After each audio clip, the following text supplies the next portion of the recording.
My name is Marcus, and I'm 26 years old. I've spent a lifetime walking into rooms where people are surprised I'm supposed to be there. You know how that feels? Like you're 2 steps ahead on paper, but the minute they see your face, you've got to hurdle the height of Mount Everest to clear. But I've also spent a lifetime jumping over those hurdles.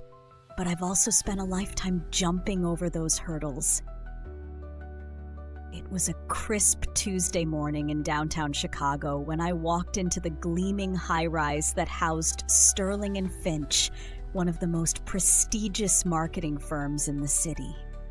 I was wearing my best navy suit, the one that makes people stop and take you seriously. My Ivy League degree was stashed in a sleek leather portfolio alongside a resume I'd spent hours perfecting. I had prepped for that interview like my life depended on it. This was the dream.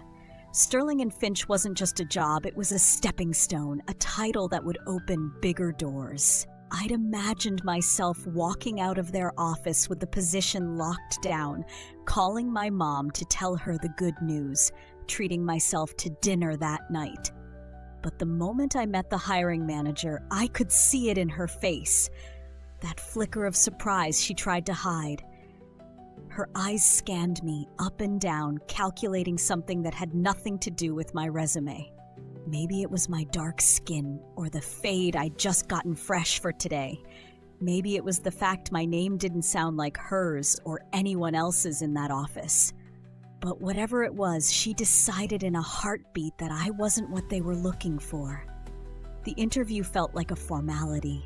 She skimmed over my qualifications, barely kept eye contact, and didn't ask me any substantive questions. Then she hit me with it. "Oh, Marcus, I'm so sorry," she said, sweet as sugar, but about as genuine as a reality TV apology. "It looks like the position was filled just this morning. We should have let you know before you came in, but thank you for your time." Just this morning? Right? My heart sank as I walked out, the weight of it crashing down. It wasn't the first time someone had looked at me and decided I wasn't enough. Not because of my skills or credentials, but because of some story they'd already written in their minds. For a moment, I wanted to crumple on the bench outside their building, let the exhaustion and frustration swallow me whole. But then something shifted. A different kind of fire sparked. Anger, yes, but also determination. If they wouldn't see me for who I was, I'd make sure they never had the chance to forget me. And that's when Catalyst Creative was born. I didn't have investors. I didn't have a glossy downtown office with a view of the Chicago skyline. I didn't even have a real business plan. What I did have was my tiny apartment, a laptop that hummed like it was on its last breath, and the kind of drive you only get when someone underestimates you one time too many. I started small, focusing on Black-owned businesses in Chicago.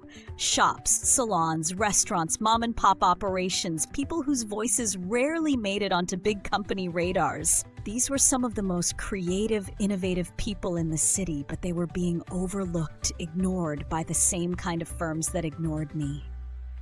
I called it Catalyst Creative because that's what I wanted to be, a spark that set bigger things in motion.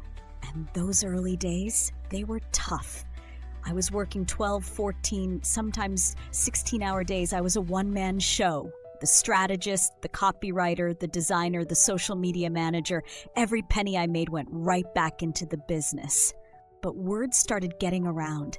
People talked about how I didn't just deliver results. I delivered results with heart. They told their friends, those friends told their friends, and slowly but surely, Catalyst Creative started to grow. I hired my first employee 6 months in. The second followed not long after. By the end of my second year, we had an office, not fancy but ours, and a solid roster of clients. We weren't just surviving, we were thriving. Press. Recognition from people who'd never given me the time of day before. And through it all, I stayed true to what I had set out to do. Amplify voices that had been ignored, and prove that creativity doesn't only come from boardrooms and skyscrapers. Then one afternoon it happened. I was sitting at my desk, scrolling through emails when a name popped up in my inbox, Sterling and Finch. For a second, I just stared at it, thinking maybe it was spam or some random marketing blast. But it wasn't. The email was from their head of marketing. It was polite, formal, and to my amusement, effusive. They wanted to work with Catalyst Creative. "We've been following your work," it read. "We're impressed by your unique voice and unparalleled connection to diverse markets. We'd love the opportunity to collaborate with your team." My heart pounded as I read it again and then again. Sterling and Finch, the same company that had barely looked me in the eye 3 years ago, the same company that rejected me so quickly I didn't even get to finish my opening pitch. Now they wanted me, not as an employee, but as a partner. I sat back and smiled, not out of bitterness, but out of quiet satisfaction. It wasn't about revenge. It wasn't even about proving them wrong. It was about proving myself right, that I belonged in this industry, that my ideas mattered, that I could build something beautiful out of moments that tried to break me. I didn't agonize over my response.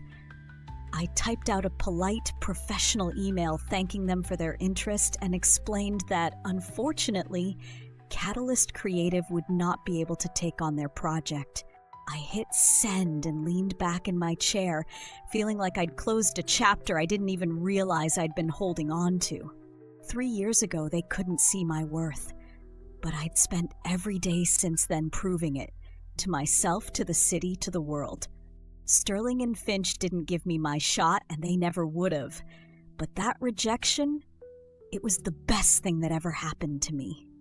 Because today, 3 years after they shut the door in my face, I'm here, running a thriving business built on resilience, creativity, and integrity. The tables may have turned, but one thing hasn't changed. I don't need their approval. I've got something better, my own legacy. So, to Sterling and Finch, and to anyone else who's ever underestimated someone based on how they look, where they come from, or what box you think they fit into, thank you. Truly, you lit the fire. You just didn't know how high it would burn.